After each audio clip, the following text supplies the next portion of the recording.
and I was ready to go to sleep. But you know, I start to do some other stuff like YouTube. That actually, when you do a lot of YouTube, you will not sleep. But anyway, thank you, my beautiful people, to be here again in another episode of this podcast. Something very interesting that's why I was not sleeping, even if it's 11 and I need to wake up early. I was watching a YouTube. This guy called Answers with Joe. So he was talking about the importance of spices and how now you go to the kitchen. I can go back in my kitchen and have all type of spices, and some of them you have doubles. You have turmeric, and you have things that you don't even know what is the purpose. What do you have with those spices? Well, if you don't know, a long time ago, back in the days, many years ago, hundreds of years ago, thousands of years ago, spices were a big trade. They were almost treated as a drug, I will guess. So you can see his channel is called Answers with Joe. Joe Scott is his name. But that was not the point, actually, that I wanted to do the video.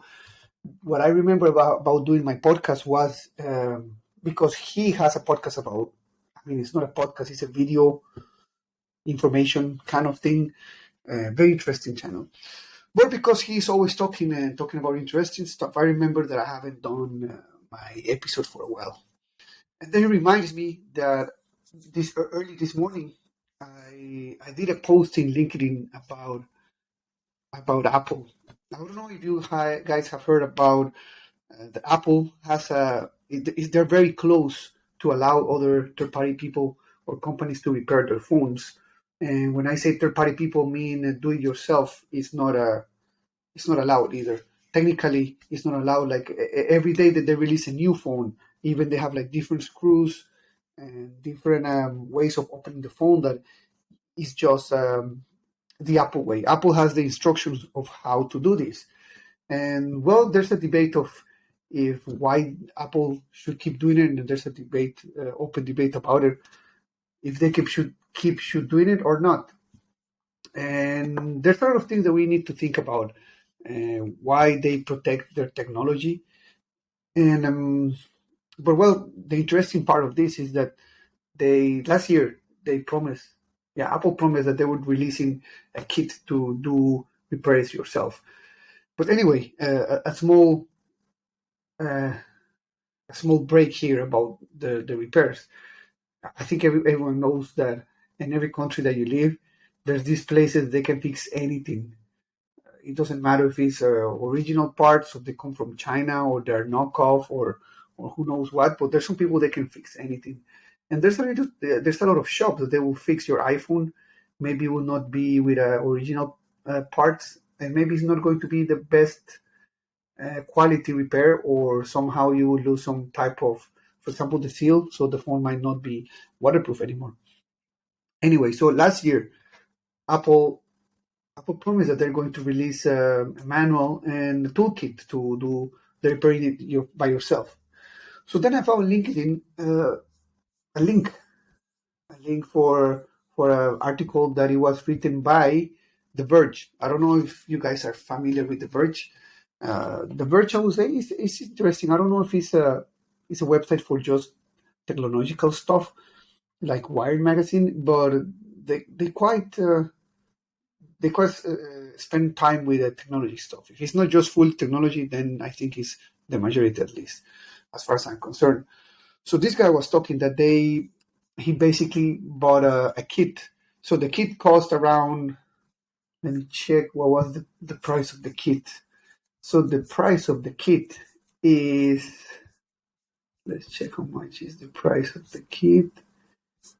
If I'm not mistaken, it's around $100 to $200.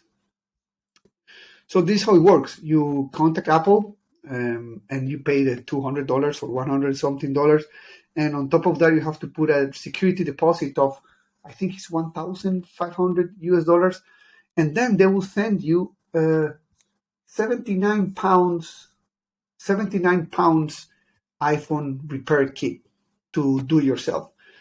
And what this guy was trying is to to change the battery of his iPhone. I think if you can see in the picture, it looks like an iPhone 12 maybe, or iPhone 13.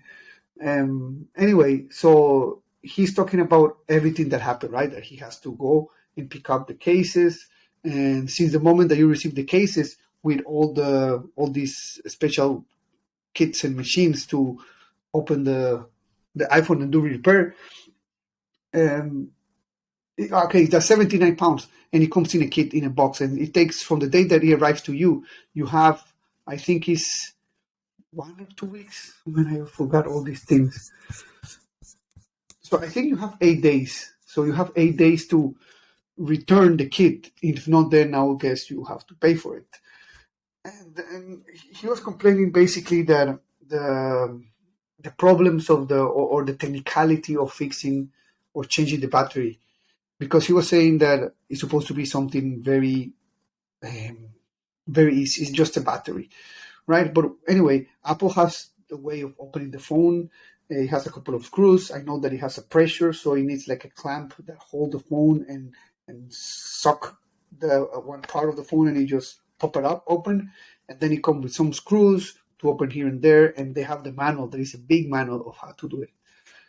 So at the end, he was trying to do stuff, and there was like you have to seal also the phone again. So it comes to the machine that it basically heat up the sides of the phone in order to seal it again. And then he had all these kind of troubles that he was not sure how to do it.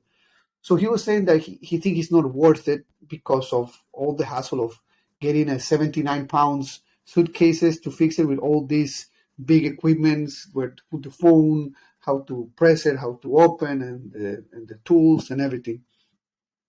So for this, I have to agree that he might be right on that part. But what I don't agree, as I said before in LinkedIn actually, is I don't agree that we blame Apple because the way of fixing the phone is hard. You know what I mean? He's complaining that even with the instructions and the tools, just changing the battery was very difficult. And that's my point exactly. Because I've been working as an engineer and as a mechanic for a long time ago. I work as a mechanic for, I would not say a long time, but I work almost daily for around 6 to 8 years as a mechanic.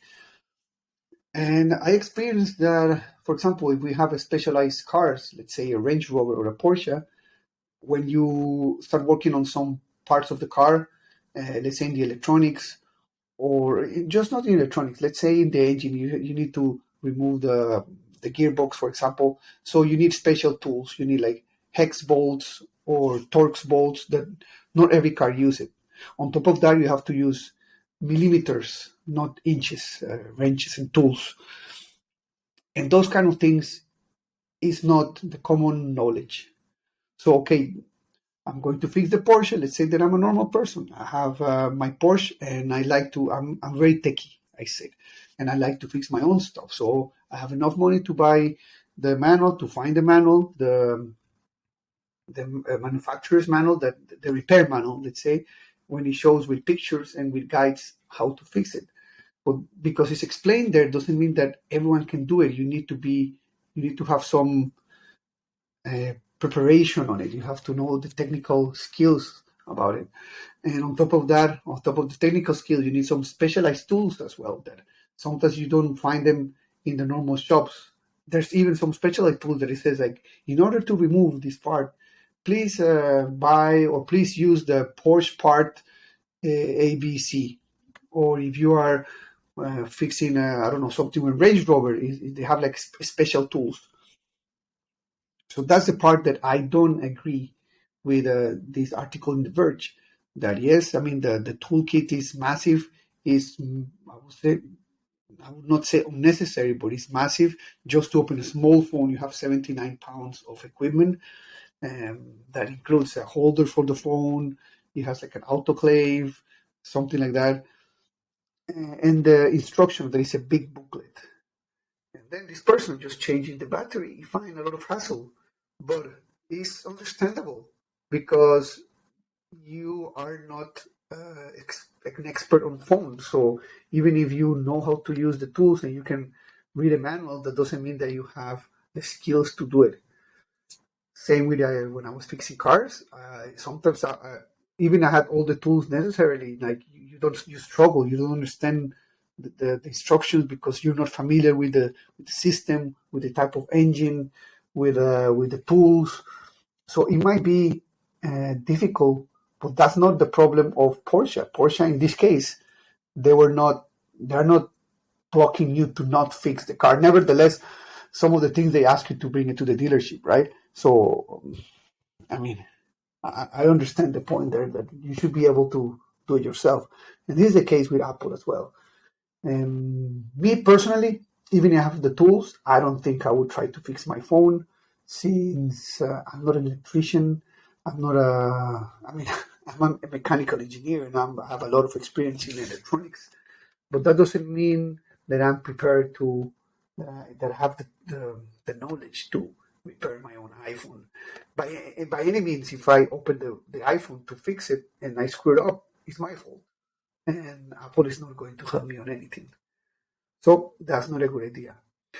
Do I support that Apple is being such an ass that they don't, at the beginning, they were not helping people to make your own repair? No, I don't support. But for this, maybe you should ask Tesla also. I don't know if anyone is familiar here with the channel Rich Rebuilds or the Electrified Garage. So this dude, he a long time ago, many years ago, I would say that maybe it was like maybe 6 years ago, 7 years ago, he was he's just a normal dude and he wanted to buy a Tesla. He wanted just to have a Tesla. So he bought a salvage Tesla that he was on a flood. And he was trying to repair himself and he went to all this odyssey because he was not getting any support from Tesla. Even if you have the money to buy the parts, Tesla was not willing to sell in the parts because of whatever reasons that they have. So as you can see, it's not just Apple trying to control their how to fix their technology because they are the experts. We hope, right? And that actually in this channel, Rich Rebuilds, you will see that not all the Tesla shops they knew what they were doing. But at least in my experience with Apple, every time that I go to Apple Store, since I have a Apple Care, so if I screw up my phone, I already have an insurance, and I think it's worth it. And they have been always very good to me since I have never had any issue. They repaired the screen or they changed the whole unit. Last time they just changed the housing and everything good. And I just have to pay the Apple Care. That is around $200 something for my Apple iPhone 13 Pro. Yeah, I think it's worth it because if you break it and you have to pay the repair, it will be around $800. So better just to pay an insurance in case you can break it or something. Anyway, I think that's my take on it. Doesn't mean just because you have the parts and the manual, that doesn't mean that you are able to fix it. You need to have knowledge about it. You need to be, I don't know, it's not just about the knowledge. You need the practice. You need to be familiar with the electronics, with the phone, with the parts, with everything that is around the hardware and the electronics of the phone in this case. So, yeah, I mean, I think the program for DIY from Apple, I think is a little bit dumb. Yeah, I understand. But also you cannot blame that is hard. Because at the end, I mean, that's why they have all the Genius Bar or the Genius, all the technicians to do it. So I would say don't sweat it off, just bring your phone. Or in my case, I'm in Singapore. If you break your phone and you don't want to pay full price or you don't have any more warranty, you just go to Chinatown. And these guys fix everything with parts that come in from I don't know where, but they can fix it. So it's a good thing. And that's what I wanted to talk about today, since I want to do something quick, since I started to do this setup around 10:45. Now it's 11:15. It took me a while to turn on my laptop, and it was patching Microsoft, and it took a while connecting my camera, and open my article of The Verge to see if I can read something. But at the end, is so long that forget about it. All the pictures are pretty interesting. I will suggest you guys to look for the article. If you don't know how to find it on The Verge, you can Google it, or you can go to my LinkedIn account, and then you can find my comments about it. So I guess that was it. So instead of doing a playing video game that I was going to do, I did my episode. I feel very proud of myself, and I hope I do it again. So see you guys very soon.